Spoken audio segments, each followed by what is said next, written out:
Hi, and welcome to show 3 something or another, 300 and something or another. We are fortunate enough to be joined this week with New Zealand's finest megastar, hey!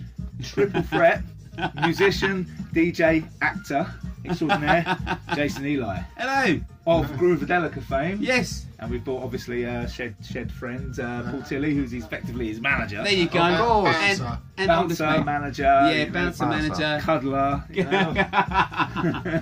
Masseuse. Anyway, so we've got a good interview with you in between the show later, but we're going to play some records first. Then what we're starting with?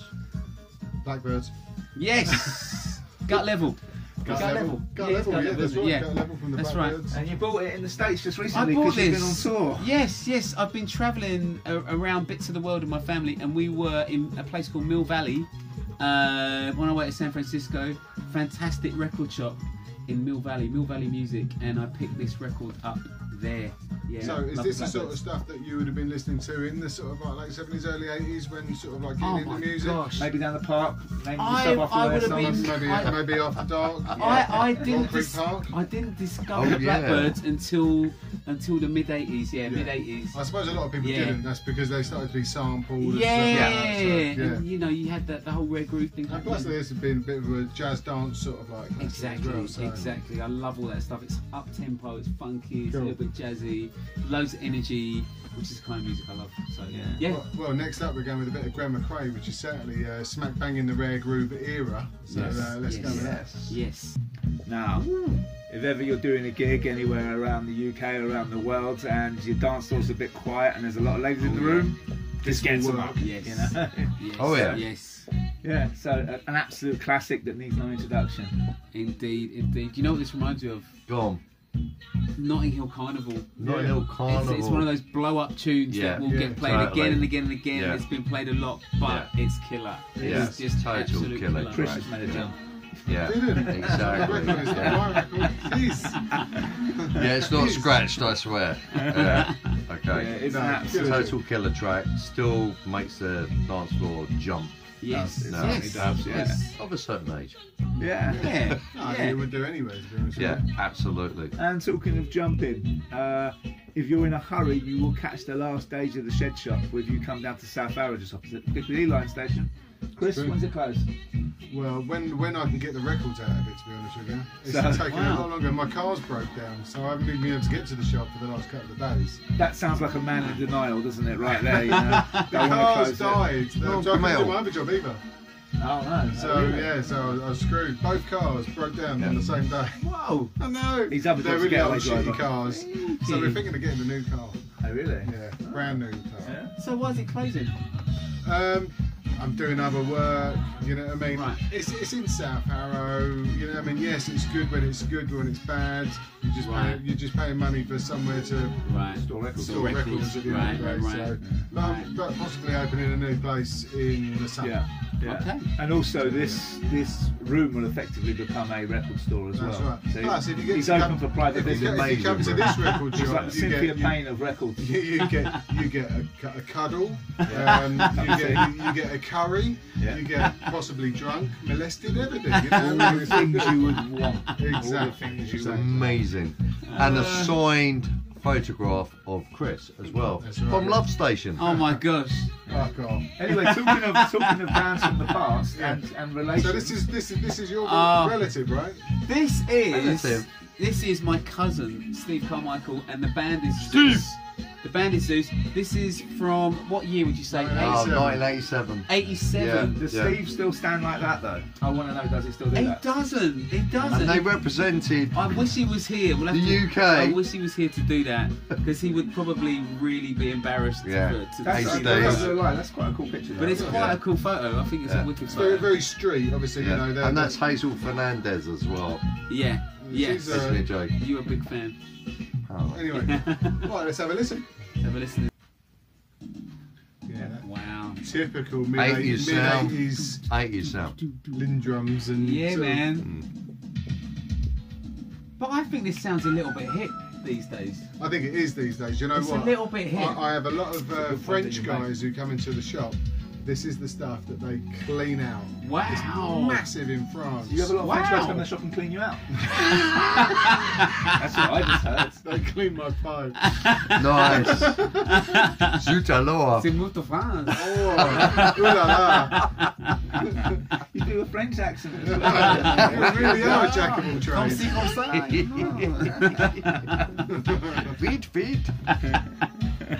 Anyway. So Jay, like, Yes. explain about Zeus. Yeah, the The band Zeus. All right, so my cousin Steve in the band, 1986-87, he got signed to a major record label. Very exciting for them. Also a little bit stressful. They didn't quite get to do what they wanted to do, you know, with the big record company. But you know, they made the record. Yeah, they certainly did. They got to work It was with Stevie huge. Wonder. They got to Stevie's tour on with the album. Cameo. Yeah. We saw them live. Yeah, we got At to see them Wembley. live. Yeah. And they made a couple of good tunes. Yeah, man. some good stuff. Zeus is no more, but you know, as many bands Catch them on have YouTube. come and gone, you know, with major labels. Yeah. Yeah. That's Hey nice. Zeus. Yeah. Hey, Zeus. Hey, Zeus. Hey, Zeus, eh? What are you looking at, Holmes? Okay. Cool. Anyway, let's have a chat with this man and find out what he's been up to. Yes, let's do it. Jay, welcome, Hello. mate. It was really good of you to travel halfway around the world to join us. But I know that people always want to be on this show. It's important, you That's know. right, mate. Of course. I had to I do it. always want to be on this show. I had to do it. I had to do it. course. We had to do it. Paul, mate. thanks for Shit, bringing him you know. along, mate. Of course. You Yeah, have to fun. ship him in from Auckland, I New will. All the Zealand. way Yeah. from Auckland, Yeah. man. And it's great to see this guy as well, because, like, you know, But we fire, don't get to see each other. fire Of course. Paddock and fire Greenford. Yeah. This is how it started. Long journey all the way around, mate. That's I it. know. Long It's so journey. funny being back Yeah. in the area. Yeah, Man. I'm sure. Neck of the Yeah. woods. So have a chat with us, mate, Yeah. about what got you into Yeah. music in the first Yeah, place. tell us about where you started and Well- what got you into music. I guess, yeah, like I was saying, it was it really was hanging out with my older cousins and my family and just listening to Was it the cousin on the record? funk and soul, and this guy here, Stephen Registe, as you can imagine, me, young black kid growing up in Paddington with the influences of my cousins who were Stephen Carmichael. yeah, who just loved the sounds of US funk, soul and disco really, and that's what I started listening to. Lots of Stevie Wonder, Yeah. lots of Brass Construction, lots of Roy Ayers. In fact, Stevie Wonder is on this album. yes, he Yeah. is. He actually is on that. Stevie, what- Stevie as in- Wonder hauled himself out onto a lot of albums in the 80s, He, mate. he did. He actually did. Actually. Don't downgrade it. But like look, that. that's we're pretty very big, proud mate. of that. We're really proud of that. That But, is something to be proud Yeah, of. Yeah. But yeah, this guy here was a big influence for me because he Yeah. actually turned into being a sort of semi-successful record producer. Right. Yeah, okay. yeah. He sort of, you know, supported, as we said, Cameo, Cameo, some great at Wembley bands and stuff Arena. like that. Yeah. And me as a kid, I was like, I want to do that, man. I'd be like sitting down as a kid, Yeah, playing on the Fender Rhodes while my cousins were like playing in their band, rehearsing in their bedroom and stuff. And I was just like, that's what I want to do. Oh, Yeah. blinded. My I mum wanna was know who probably she going, is. don't do it. That's I was Hazel like, I'm gonna do it. Fernandez. Hello, Right. Hazel Fernandez. Oh my Hazel god. Fernandez. She's looking Hazel, good. Hazel. You were mad about Hazel, weren't you? Maybe cut Yeah. that. Yeah. Maybe cut that. No, everything Hey, stays in. Julie. That's one of the rules. Yeah. It's before he met you, Julie. Don't worry. Yeah. Long time Yeah. ago. Long time Hazel. ago. Hazel. So, what was the scene like in London at that time? Because obviously wow. we've had a fair few people on the show that obviously Yeah. from London who come from a similar age and, Yeah, you know, similar and stuff like vintage. that. Exactly, yeah. Yeah. So, so during the 80s, how did you sort of like? Obviously, you were tinkering around on the Fender Rhodes and you had some Yeah. influences. So, where did it sort of start for you into sort of like playing or producing or? Good DJing. question. Good question. Okay. Like I said, I've got a terrible memory going back to time. It's all right. It's Lucky like, I'm here, man. Crank it out, man. Don't I'll worry. crank it out. Don't Do you know what happened? I remember. Okay, there's a couple of things that happened. So obviously, Paul here, we had similar taste in music, didn't we? Massively, So yeah. there was loose ends. I Yep. mean, we were at school, Yeah. so there was that kind of school thing where So loose when ends were hanging on a string came out. Yeah, was did you get me into loose ends? Yeah, or so I vice got versa? I got don't you know. into like Can't loose remember. ends and like sort of hanging on a string came out and Yeah. then we went back and then got the whole A Little Spice album and stuff like that and then went through Yeah. the journey and like then really Yeah. got into that. So there was the whole like sort of 80s soul vibe going And the on. UK thing as well, like we were probably fascinated with Huge. the fact that it was music being made. Well, it's like because the whole obviously Paul Hardcastle thing as well, exactly, Paul Hardcastle which was big. huge. Yeah, what was the band he was in again before sort of going solo? Direct Drive. Oh, Direct maybe? Drive. That's right, yeah. Yeah, Direct yeah. Drive And were they've great. actually played some of that on the Groovadelica podcast as Yes, well. yes, A yes, really yes. wicked tracks, Yeah, we've like done so some of the retro stuff as well. Yeah, we've and done also a Rainforest special- that you played Yes, as well, yes. which was really cool. Which ironically, some of the students that Jay teaches in New Zealand were like, "We've Yeah. heard this like tune," and like Jay's like, "Where have you guys got this from? Oh, Like this is man. like sort of UK, like sort of retro Jazz funk. jazz funk, electro yeah." jazz funk, whatever you want And to it's call it. like Rainforest is like sort of being played on the Groovadelica podcast, which Yeah. was just insane. Yeah, exactly. Yeah, which exactly. was really cool. Yeah, Yeah.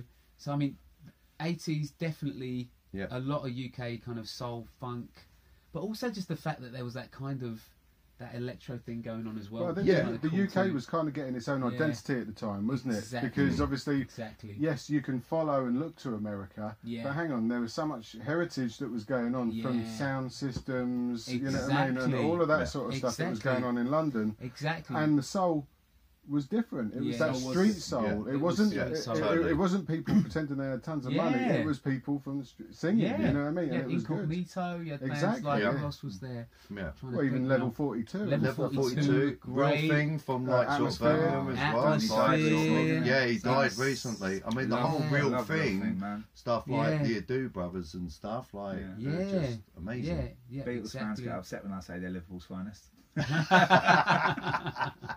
One of the things that got me into music as well was those little Casio tone things. Sure. We were going Oh around god, yeah, school, do you remember that? playing with those little things. Or and- doing the Hill Street and Blues making on music like the with those as piano well. in like the school hall. Exactly, exactly. doing mad stuff like that. Yeah. It sort of gradually coalesced until maybe 86, 87, where I gradually had enough equipment to actually start making tunes, basically. Right. And I was kind of, by that stage, you had early house music happening. Yeah. Yeah. You sort of had that James Brown funky kind of hip hop thing going Sure, on with as the well. Arabian Rakim sort of stuff. Exactly, Yeah, yeah. And I was really influenced by all of that stuff. I was Yeah.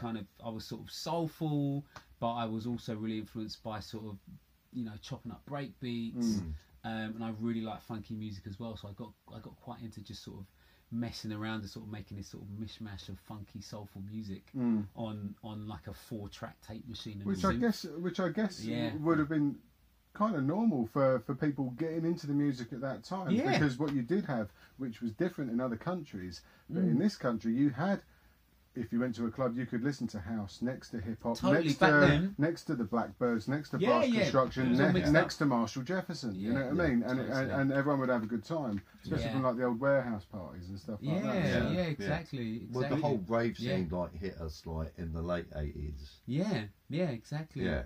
But I mean, pre that, it wasn't a big deal, like you say, to be mixing up lots of different No, stuff. it was normal. We would Yeah. go Yeah. to a club in Yeah. town, Yeah. and it would be you'd get a house tune dropped, followed by a funk tune or a Yeah. soul tune. Yeah, which yeah, is Yeah, normal. that's right. Yeah. And then the rare groove stuff. So a bit of Gwen McRae next to Sam Yes, Clough. Yeah. yes, exactly, Yeah. exactly. Which And that's always something that still to kind of Yeah. semi-annoys me a bit about a lot of the way that a lot of scenes have turned out these days. Right. Is that it's a little bit too segregated. It's all about, Yeah. it's a deep Yeah. house night, or it's a Well, me and this Chris night. keep It's that like, going, mate. We Yeah. like to think- It's so That's right. annoying. If you Very come to one of eclectic. our nights, ours are very eclectic. Yeah. Sometimes you hear a nice tune, another time you hear the record fall on the floor and the whole sound and stuff. It's an That's eclectic sound, me and Chris. It is. You know? But we Someone like leaves their it. glass on the record and it goes round, knocks the needle off. you know. Exactly. Some of the nights you do are like quite Unusual. unusual. I like to be unusual. Yeah, I like to be now. I've seen the videos. Yeah, we've played at some Very strange places unusual, of late. yeah, especially in East London. It's definitely there. That Yeah. night. We're barred from that night now, sadly. Oh yeah. We got us barred. Yeah. So, Anyway. so late 80s, and you started Yeah. tinkering. Did you Yeah. sort of like produce and make your own tracks, or? I did, and there's a few that ended up on vinyl that I wish hadn't. Right. You know, I've got some. you make records, right? Yeah. Both you produce. Wow. Well, I mean- not really produced. He does. He's had So- a couple of great producers, but we've Yes. put a couple of bits out together. Right. I can make Okay, the so as any producers probably knows, right? You got tunes you listen back on, you're like, what was I thinking? And Yeah. what's going on there? So I was Love Station. really enthusiastic. I was really super enthusiastic, and made a lot of records actually, which were very breakbeaty. Right. And what was in my head wasn't actually coming out on the vinyl. Put it that way. So, but yeah, I was That's making being very kind, Jay. making records with various people, with mates, with other other producers and stuff. From Right. probably 89, 90. I mean, it took me a long time to make anything I was really proud of. Like the first thing I probably did, which I was really into, was a remix, which I did for Ministry of Sound, which was a remix of Voices in My Head by Masters at Work. Right. Okay.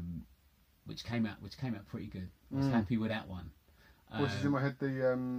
Which is a Masters at Work with, I've forgotten the vocalist's name. Police track, wasn't it? Voices in My What Head. track? Sorry. The Police did that. No, I know the Voices Masters in My Oh, Head. Voices in My Mind. Sorry. Oh right. Yes. Sorry, Voices in My Mind. Right. It's Okay. the wine. Jeez. Yeah. Yes. Didn't you also which is remix a Whitney 93. Houston track as well? Yeah, that's Yeah, going. I That's remember going that. forward a few years. That's like 99. Yeah. I got quite involved in the UK garage scene. Right. It's going forwards a few years now, but I loved the soulful end of UK garage. Big MJ Cole fan. Right. Love his stuff. And we did a bootleg, me and my production partner at the time, Marvel, DJ Marvel, I think 1999. We did a bootleg of It's Not Right, But It's Okay. Yeah. And I remember at the time, it was quite funny actually, because at the time I was like, oh my God, why am I in this music industry, man? I'm wasting my time, man. All I've done is spend loads of money on music. I had a great time, but maybe I should get a job. So I'm sitting in the studio and my missus just sort of knocks on the door and she's like, they're playing your remix on Kiss. I'm like, what? What? Really? So next thing you know, it got playlisted on Kiss. So we decided to phone up the record company. To a lot of our friends' sort of surprise, they were like, what are you doing? You're going to get arrested. It's a bootleg, blah, blah, blah. I'm like, no, let's phone them and see what happens. So the record company really liked it. They took it on, put it out, and they gave us some more work. So, Right. Okay. so that became the start of our remix kind of career, if you like. Right. So we spent a lot of time doing UK garage from like 99 to 2003, something like that. So let's wind it back. But let's wind it back. So let's wind it back because We're we've kind of darting around, haven't we? we've missed out about 8 years, I know. 9 years here. Exactly. There's so, a reason for that. So prior, no, yeah, they want to hear it. So prior to the UK Garage thing, which obviously blew up massively after about 95, I think was when it sort of, It was you know, bubbling. the kids Yeah. started to drop the jungle and go for that sort of, you know what I mean, thing. Yeah. So what were you doing prior to that then? I mean, obviously you said there I was spent a lot of time. I mean, from '92, I DJ'd at Ministry of Sound, so I was basically doing a lot of touring and a lot of DJing. Benjamin I was doing Benjamin Zephaniah as well. toured Australia. Toured Australia. That's really my manager here. He's got better there we memory go. than I have. Yeah. I was touring with Benjamin Zephaniah for about a year, so I was playing a lot of reggae music for about a year, which was fantastic. Loads of fun. Really great experiences getting around places like Austria, Germany, Australia as well, which was fantastic, and learning about the whole live music and thing, stuff like that, which was loads of fun. And then sent a cassette to Ministry of Sound '92. Cassettes. That sounds old school. doesn't it? There's lots of Look, Google that, kids. If you don't know what they are. Yeah. And got a phone call from those guys said, come down and play.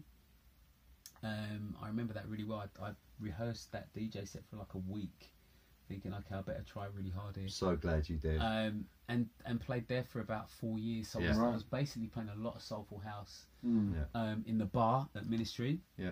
And So- you needed a record carrier. I needed. Funny enough, there was a lot of record carriers turned up at that stage. Absolutely. Yeah, I remember that. Carrying your record, saying, "Yeah, I'm with the DJ." Ministry was a funny place, though, wasn't it? It was kind of really fun. It went it was- from that sort of like non-alcoholic place into alcoholic place. Yeah. Yeah. Yeah. It was that weird time. It was the great thing about it was it had great DJs, great music. Yeah.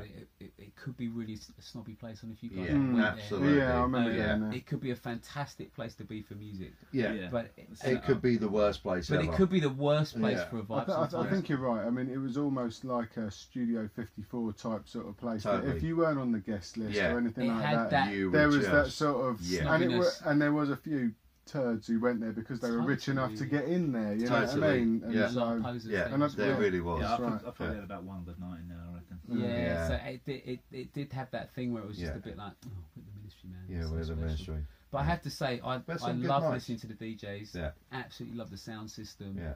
Had some fantastic times there, and I would basically play in the VIP room, which was great for me because you could play anything. You guys would have loved it. You could have played I always hip remember hop, that funk, soul. someone across dropped the the board. race Yeah. one time. Oh, Yellow. yeah, Like by clockwork. Yellow. Yeah, I mean, it was Yeah, just yeah. like bizarre. Yeah, But yeah, like yeah. they just dropped it and it just absolutely worked in the Yeah, place. You know? yeah. But that was in early days. Yeah. You know, and then it went a little bit commercial. Yeah, it went very commercial. Very Well, I think commercial. once Ministry of Sound became a brand, Yeah, Exactly. totally. that's obviously Yeah. because it wasn't about Yeah. at night. Yeah. It wasn't about sort No. of like pushing something that they It's all loved about in records club and stuff, club yeah. culture. It Club was culture. about Yeah. selling CDs, mix CDs, Totally. Exactly. and And it was Yeah. really interesting being around at that time because when I started there in '92, it was literally you can't see the size of this room, viewers, but it was the size of this room. Their Huge, offices, yeah, it's massive. Gigantic. Which, it was like a 10-meter across office they started off in. Yeah.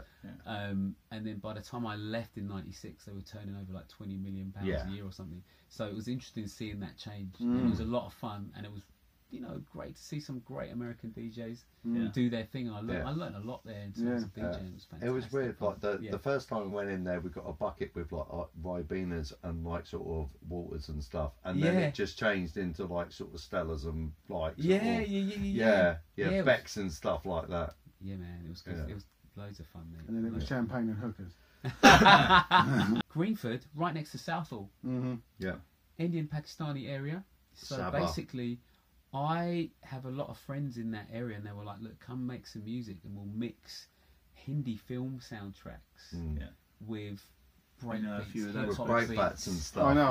Yeah. I tell you what, that stuff goes for money. Yeah. Really? Huge. Wow! Sells for a huge amount of money. Yeah. Oh my gosh! Wow! Yeah, I've got a load of Punjabi sort of Bhangra stuff. Honestly, it won't hang around for long. Wow. Online, Some bits it will work sell. People are looking Yeah. for it, trying to pick it But up. like Yeah. that even starts from Wow. like sort of your mum's friend, like Bally and Beena, like Yes, Char yes, Party yes, and yes. everything like that we were listening to even when we were going out clubbing. Yeah, you remember that? Exactly, man. Exactly. And I love that kind of stuff as well. Yeah, So it was interesting. which was brilliant. It was interesting kind of melding those two things together. Yeah. The downside of it was the whole production style was just completely, how can I put it? Unprofessional. DIY. Not unprofessional. It was, I forget the word. Conveyor belt, just like a conveyor belt. Yeah, So you it's had to just- make the music really quickly. Yeah. So Yeah. I was told to you had to do a remix in 4 hours.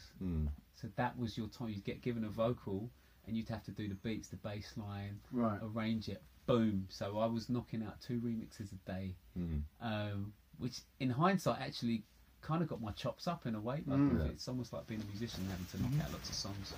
Yeah. You actually get better at what you do. You're probably not making the best stuff, but you actually kind of improve your skills. So from that point of view, I learned loads in terms of production and putting stuff together and recording stuff. Probably made some terrible records, have to say, but it set me well up for the UK garage stuff that came out later. So I kind of knew what I was doing by that stage. Right. And it was hard work doing that. So I was based in the studio for 3-4 years, Right. just knocking out probably like hundreds, definitely hundreds. A Of lot. remixes. And what was the money like? I mean, obviously, if it's a conveyor belt sort of stuff, You you're paid almost by like, the hour. You're You almost just like, paid by you're the almost hour. like a library musician. Yeah. You're sort of like just- Exactly. Very similar to doing that kind of He thing. never brought Right. around, Chris. He Oh, never brought I around. lived in South London. I'd moved to South London 92, 93. And there was a lot of that. I just bumped into a lot of DJs and a lot of people who needed that kind of music being We made. used to like So do at the that dive stage- bar as well at the time. Yes, didn't you? exactly. The And dive like, bar was a massive influence. it was a massive with influence. Earl. Yeah. And Earl, my flatmate at the time, Yeah. we put a studio together Yeah. at his place, and we just had people coming through. And at that stage, there was a few guys who were DJing UK garage, and I was like the engineer of our house, basically. People would just come in, roll up the spliff, they go make a tune, whatever. They'd give us some cash, and we'd just make music for them. Yeah. One guy in particular came in. His name was DJ Marvel. Started coming in with acapellas, and we just kind of hit it off musically. We kind of had similar taste in the acapellas. he'd just go like, I'll play a bass line on this, and he'd give us a break beat, and we just kind of edit stuff together. And the good thing about UK Garage was you didn't need to be a fantastic producer necessarily. You didn't have to be super deep. Because it was just skippy beats. Yeah. With a bass line and a vocal. Yeah, you didn't need to go overboard with it. You could put something together reasonably quickly. Yeah. So we had just a combination that was just kind of worked. Like he had lots of acapellas, and he was DJing on a few pirate radio stations. I was the guy in the studio that could play some keyboards, put it all together. And yeah, I think the 4th or 5th tune we did was the Whitney Houston thing. So that got played on Kiss, and then boom. Yeah. We had a manager, and we were doing remixes, and we were getting paid thousands of quid, and it was like, wow, we're making money. This is great. I can upgrade that Fiat Turbo Uno. Yeah. I'll get some new tyres for that Fiat Turbo Uno. Get a new car. So where did it? Yeah. I mean, so where did that push you once you actually got like a manager and stuff and people representing you? Well, the problem after years of doing music, all of a sudden, whoa, this is really happening. It really was happening, but it didn't happen for long. That's the problem with the UK garage scene, right? It was like it was a bit of a gold rush, right? Everyone was like, "There's gold up there." Oh, the gold's gone. Yeah. So it was only 3 or 4 years where it was actually where the major labels were really interested in it, and were really and everyone had an MJ Cole remix or whatever on the B side. Yes. Whether it was an R&B or whatever track, there would always be a exactly. So it was great fun, and it was great to actually make some decent money. That was really, really nice, you know, after years of, and we don't do it for money, right? We don't, but it's nice to make. Yeah, we do. Yeah. Not that we've ever made any money. You still owe me a lot of money, mate. A lot of money. I am a lot of rounds. Yeah, I'm a lot of rounds, man. Yeah. I'm a lot of rounds. Yeah. So it was really, really cool for that end of it to happen. Yeah. And I mean, once it kind of petered out, we just carried on. I mean, basically, the main issue was, for me, I could carry on DJing. I carried on DJing, which was loads of fun. At that stage, by the time we got to 2002, vinyl basically sort of died a bit of death. Yeah. Even with the DJs. Even with the DJs, that CDJ, you know, just CDJ kind of came in. And the rest of it. I'd got into broken quite beat. Messy, Musically, I'd got into broken beats. Okay. I'd started the Groovadelica label around 2000, 2001. So not the best timing to start a record label, just when people are stopping to buy vinyl. But again, it was a great time musically because I'd met, you know, people like Orrin Waters from Bugs in the Attic, Mike Slocum, who ran Goya as well. I was quite involved in that whole kind of sort of jazz broken beat sort of thing, which was loads of fun. And musically was probably the thing that was most on point with where I'm at, you know, which is jazz, soul, disco, and that production style was great. And that's why I started the Groovadelica label, because it was like, okay, I like all these styles of music, and it's a bit more eclectic than just saying, oh, I'm going to make just house music. So, but I think people have grown up, haven't they? And this is where sort of people, where things sort of scenes settle down into a nice sort of like thing. It's like it's the same with hip hop or anything. It's almost like jazz, you know what I mean? It ends up growing up and becoming a very separate entity than what it once was. Exactly. So exactly. What did you put out on the Groovadelica label first or early? We put out, the first thing that we put out was a tune called Playing Games. Yeah. Which is kind of like almost like a disco, quite a disco influenced thing. And then we put out another record by Juice, which was a double-sided, a 4-track EP, 2 tracks on each side, which was kind of more on the broken beat vibe. And after that, we put out a record about once a year.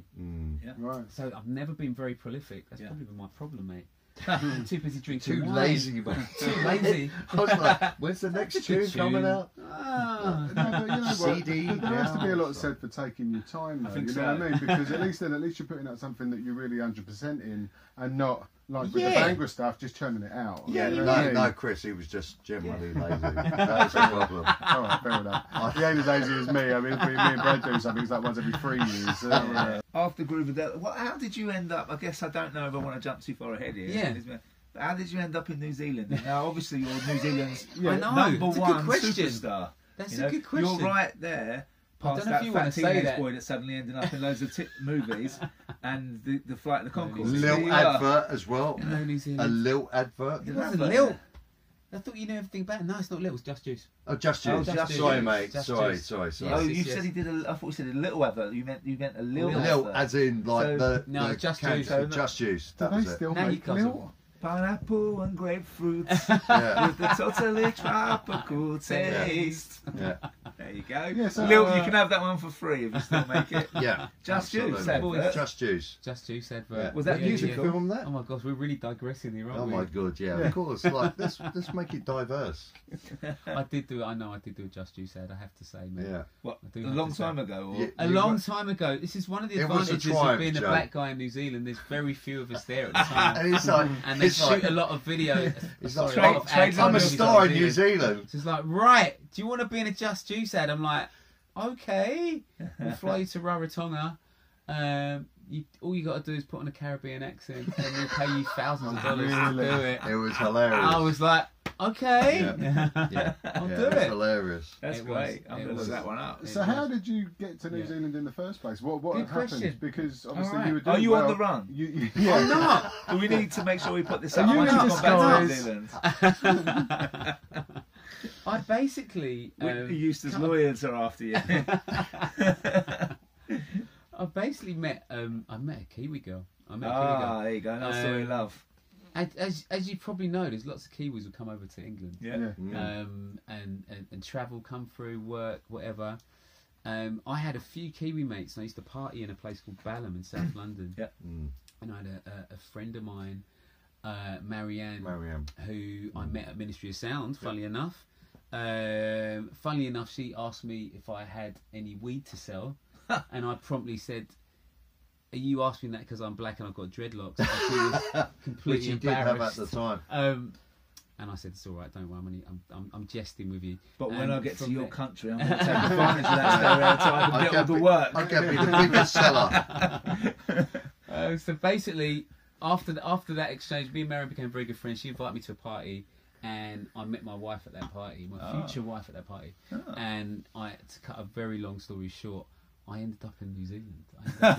That's a very long It's a very long story short. Yeah, first time 97. Cut out quite a bit there. Yeah, I've cut out quite a bit. I'm jumping. But yeah, first time 97 went over there. I was like, this place is really cool, but it's really quiet and I could not live here. And then each time I went back, as you get older. Yeah, you get used to it. From that age of 25, where you're like, Buckinghamshire. there you go. From that 25, you're like, I want to be in London. Yeah. All I want to do is rave, make music, play music, get high, whatever. Yeah. By the time you're 32, it's like, maybe I should settle down. New Zealand sounds kind of cool. New Zealand sounds kind of cool. So yeah, moved over there when I was 33, and yeah. Right. So how did music work out there? Did you have to start again? Did you have to start making connections? Did you find digging record shops? It was relatively easy because if you go to a place like New Zealand, you're from London, and you've done some gigs and all the rest of it. People are like, "Wow, oh my gosh, wow, it's fantastic." Yeah. It's not so much like that now in New Zealand. They're a bit more onto it now. Well, not onto it, but a bit more not so impressed. Yeah. They've always been onto it. But at the time, it was great. There's some great stuff coming out of New Zealand. And it's great music. They've got great love of black music, African American music. What so Solar Rossa at the moment is like huge. Solar Rossa's great. Yeah. There's some really cool artists coming out of New Zealand. Yeah. They've always had really big love for reggae as well in New Zealand, with the Maori population over there too. Yeah. But it's quite a soulful place. Auckland's a great place for DJs. But the stuff that he did over there with Groovadelica, like Neck in the Woods, was just insane. Yeah, it was a great place for Groovadelica. Stevie Wonder, Stevie Wonder gig we did. Yeah, to celebrate his birthday. Yeah. Full live band, and that was with a full live band. So they have a Groovadelica orchestra. Which is just absolutely insane. So like big up Carl Benton. Yes, legend. Who's like the band leader of absolute legend. Of the Groovadelic Orchestra, who's great keyboard player and like music director, does lots of gigs. And very funny as well. And very funny. So he's sort of become my Kiwi Groovadelica partner in crime, if you like. Yeah. So we're working on productions at the moment. So did Groovadelica change slightly? Yeah, it's when it morphed. went? Obviously, Totally. from what you had in the UK. Yeah. To what you because completely. it can't be because you're having to tap into a different market. So totally. So what sort of stuff and what sort of changes did you have to put in? The main change was that it became a radio show when I arrived in New Zealand. George, wasn't it? Just by sort of fluke. I had a friend who grew up in Greenford, strangely. Who moved over to New Zealand as well. I know, it's weird. I'd never even met this guy until I got to New Zealand. It turns out he lived in Greenford. That's weird. I figured out. But anyway, he was doing sales for George FM, which was, imagine Kiss FM, sort of in that, before it got bought out. Yeah. Okay, so when it was on the Gordon Holloway Mack Road, was running it, it was still cool. It was still, DJs were doing it for free, playing what they wanted. And George FM at that time was what Kiss FM was. Yeah. So luckily enough, I got asked to just go on and have a try. Yeah. No money in it, just go on, play your tunes, and it just went really well. And I ended up staying on that station for about 6 years. Oh, really? And I thought, well, why not call the show Groovadelica? Yeah. So from there, got a following. People were listening, tuning in, and it was perfect timing because vinyl was not happening. Playing on the radio was great. I didn't know anyone at the time, so all of a sudden it was like, right, I'm meeting people. I'm on the radio. Started doing gigs. Started putting on, some club nights. And at the time, I'd met Carl as well, because he ran.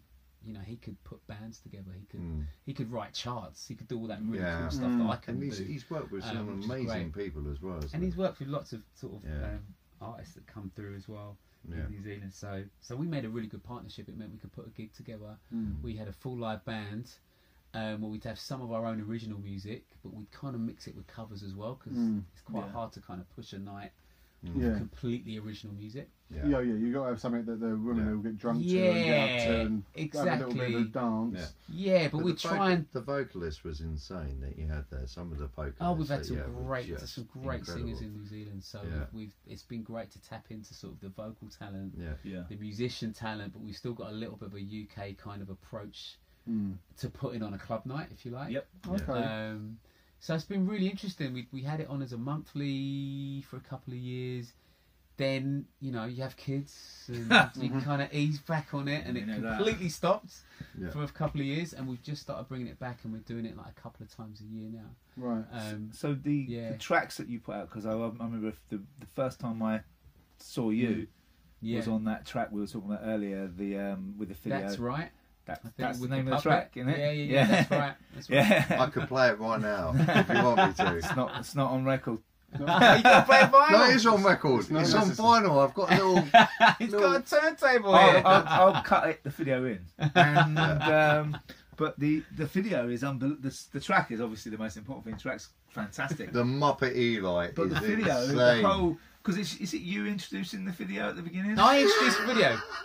But it's funny because the video, this is the first music video I've ever made, so it didn't quite come out as I'd hoped. If I remember rightly, that wasn't your It was accent. great, That was another bit of your talent. That was talent. I love it. The American accent. Dodgy American accent. It was meant to be dodgy, alright? A really dodgy American accent. That's how you get the big gigs in New Zealand. It's the way that you would like take care. So that way it was a fantastic track and a fantastic video, and it was well received. Thank you, man. Yeah, it was. It did really well. And it got playlisted as well. The sales of Muppet Eli's just went absolutely insane. We should have made some. You should have made loads. We should have made some. We should have done some. Yeah. But it was good fun. And one of the good things about being in New Zealand is you can actually get funded to make a music video. Oh, really? Go figure that. I know. Yeah. Wow. You can get the government to help you pay for a music video. So that's why the quality good. was there. That's why the money money was there. Yeah. The money was there. They throw a few $1,000s at it if it, they get a panel of people to check it out and stuff. Yeah. So there's a good reason to move to New Zealand, people. If you want to music video. Get your video, mate. Yeah, get your video, mate. Beautiful country. Yeah. Home of the Maoris.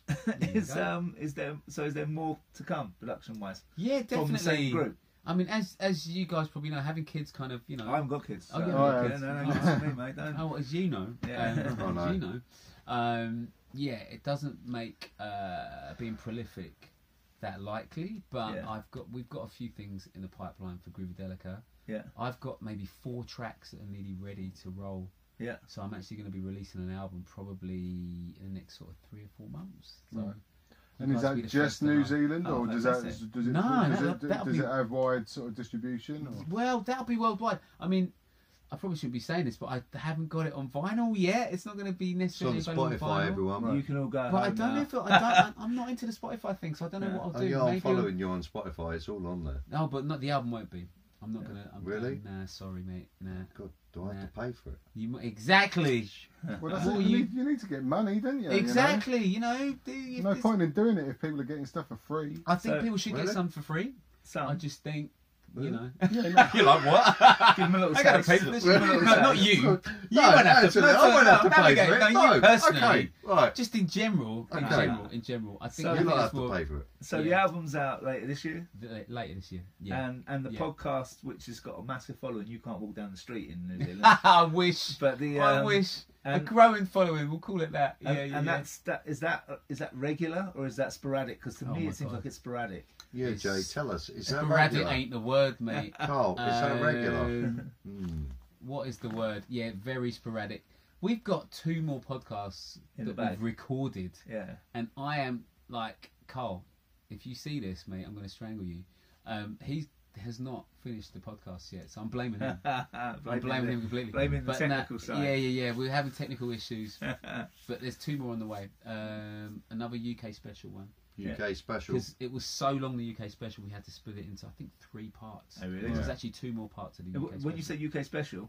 Well, UK Soul. Yeah, yes, UK Soul. Okay. So we were doing one on, the history of UK Soul, and we just realised, oh my God, this is just huge. Yeah. So we because I don't think a lot of even Americans realised that half the people that they were listening to were actually UK acts. Yeah. Probably right. Yeah, people like Freeze and. But even prior to that, you think of Light of the World and Light all of the World, even Heat Wave. Yeah, absolutely. Soul coming out of the UK. Yeah. Simon Day. Much better than the Soul coming out of the States. So the part special. Part 1 only kind of like captured like half of it.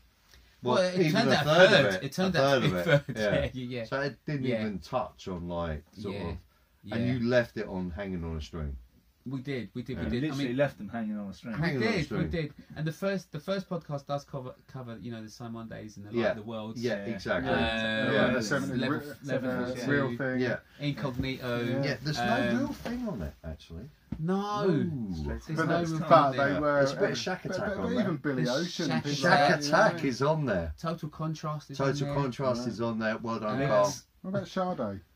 Well, it's a funny one. It's one of those things like, maybe it's a DJ thing, we try to avoid the huge artists. We kind of already know about Sade, but that's no disrespect to Sade. We do this, and sometimes you kind of avoid sometimes. But you put Amy Winehouse is another one. She's amazing, right? Yeah, but everyone knows about Amy Winehouse. That's the thing. Educating, Level 42 was on there, which is like a really we thought we'd have to put Level 42 on there because in the early days for me they were fantastic. Absolutely.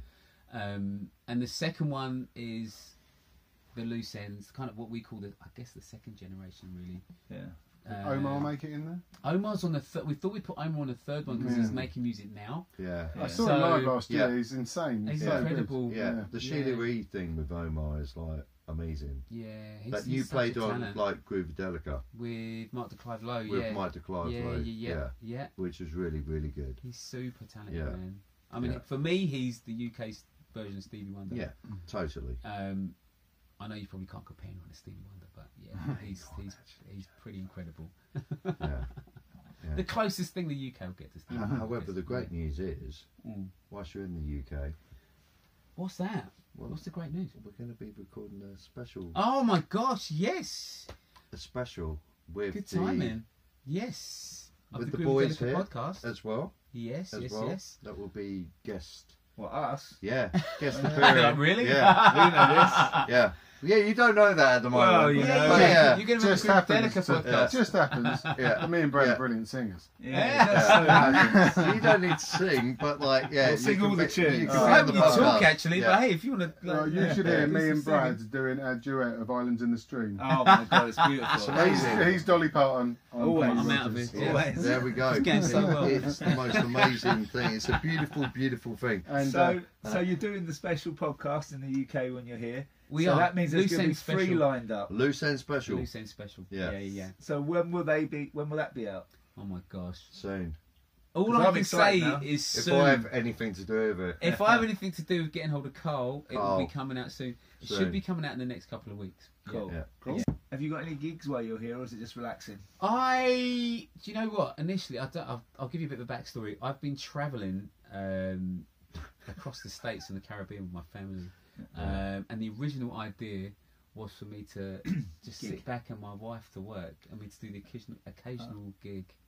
But obviously, as can happen, the budget can be a bit overspent. So I'm going to be doing more gigs than I thought. So I'm going to be doing a few gigs. Watch this space. Yeah, watch this space. So how long are you over here for? I'm going to be over here till, if all goes well, and the kids don't get sick of the UK, they're liking the UK, we'll be here till January. So we'll be here for the rest of the year. Oh, wow. Yeah, the kids are in school. No. Yeah. Wow, So we'll be here for the rest of the year, hopefully. Yeah. Oh wow, cool. So we're going to see you again. Hell yeah. Oh, yeah. okay. Regular. If you've got any gigs, I'm coming, mate. Cool, man. Cool. Yeah, we'll have to sort something out now. I don't think you like the places that they're too like. Yeah, we play at some strange they're places. a bit weird. No, great crowds. Just a bit strange. Mate, Right, I've been in New Zealand for ages, mate. I'll go anywhere. Mate. Yeah. Well, maybe we'll sort of gig out. Yeah. Maybe I'll get something sorted and we'll play. Yeah, it'd be definitely. nice. It'll be a hot buttered soul, Groovadelica loving. That would be fantastic, I man. like the sound of that. All right, sweet. Well, I'll sort something out. All right. Yeah, Cool. cracking. Cool. Yeah. All right. Excellent. Shall we play some records? Let's do it. Let's do it. Cracking. Cheers. Let's do it. Cheers. All right. Wow. What we got, Jack? Something Very crazy. Houston. Yes. You used to hold me so tight. Thelma Houston. Your choice, right? Classic tune. I would have probably chosen absolutely. this myself as well. Yeah. It's a great track. I think it's actually your record. Is it mine? I Do you know think it's what? yours. There's a bit of there's a bit of crossover with our record collection. Yeah, Some of there's your a lot of records stuff. Yeah, have you've ended got up in New mine. Zealand. Yeah, and yours are in the UK. Yeah. Totally. Anyway. Exactly. Weirdly enough, I've seen Chris in this dress. So, He looks fantastic. and I'm not sure that whole who It's a wore bit it of a better. fire hazard, but That's why he's not wearing it now. No. Yeah, Yes. thankfully. when my children Yeah. cried when I Yeah. came down the stairs. I bet Thelma Daddy, Houston. no. Chris, My eyes. Oh, my Anyway, we Classic tune. usually mention a load of gigs or what's going on in the world today and all that, but I can't remember any at the moment. You got any? Absolutely got nothing in my head. None whatsoever. But yeah, check out Marge, as we always say. Make sure you listen to Itch FM on a Sunday, 4 till 6 with the Crate File Show with our man Tough Cut. Still London's finest radio show. And there you go. And obviously Mr. Higgs and Mr. Parker will be somewhere in London this weekend playing some great gigs. And I think Tough Cut either played with them last week or is next week. No, he did Vinyl Veterans last week. No, but I think he's doing a night. He is. Yeah. So check it out. Son of Camberwell. Yeah, always a fine evening out, especially when we play with them. Especially, Totally. goes without saying. You're special. Yeah, cool. And for the last tune, for our last tune we've got. Never Beautiful. has a red keep jumper and a calm. pair of brown cords with worn so well. They are so wearing red and brown. Wow. You may associate that with a middle-aged white American man, but no, that look is And I love the scarf as The well. scarf's doing it, man. Yeah. Carl McIntosh, you were so wearing that. Oh, Steve Nickel, mate. Cool. Yeah. All right. Cool. Cool. All right. Oh Yeah. man, this is So, bad. Loose ends. Yeah, at loose Yes. ends. Yeah. Oh, 999. 999. Wow. First UK hit. Well, Yeah. it says that they are UK, yeah. 999. Yeah, That's right, absolutely. of course. Yeah, true. A very interesting video as well. I think I got that wrong. Is that your Exactly. pizza? Yeah. Yeah. Brilliant tune. The last album on Virgin before they crossed over. Yeah. Ah, Paul is a okay. massive loose ends fan. Huge. Yeah. He's Every a member of walking loose loose ends ends. has got a restraining order out against him. That's right. Yeah, sorry, Carl. I'm not even joking. Yeah. No. Loose ends encyclopedia. Yeah. Yeah. So yeah, cracker. So there will be, as we mentioned in the interview, there will be a loose end special on the Groovadelica podcast, which you should check out. There will. Recorded in the UK. We didn't Yes. mention it in the interview because we were too busy reminiscing. Yeah. Where can you find the Groovadelica podcast? Well, basically, you can look online. We're on Podomatic. That'll be the best place to look for it. We also put up the podcast on Mixcloud as well. So Groovadelica, spelt just like that. G-R-O-O-V-A-D-E-L-I-C-A. Like that. There's the t-shirt. Modelled on a fine chest. Groover with an A. Yeah. There you go. 100% proof. Future soul. Yeah, it's on iTunes. You know, there you go. You'll find it. And if you want one of these t-shirts, just dream on. You can't get them. You can't get them. No, you can't get them. Not at this stage. Yeah. Cool. And we will catch you next week with some more rambling on nonsense and records. Bye bye.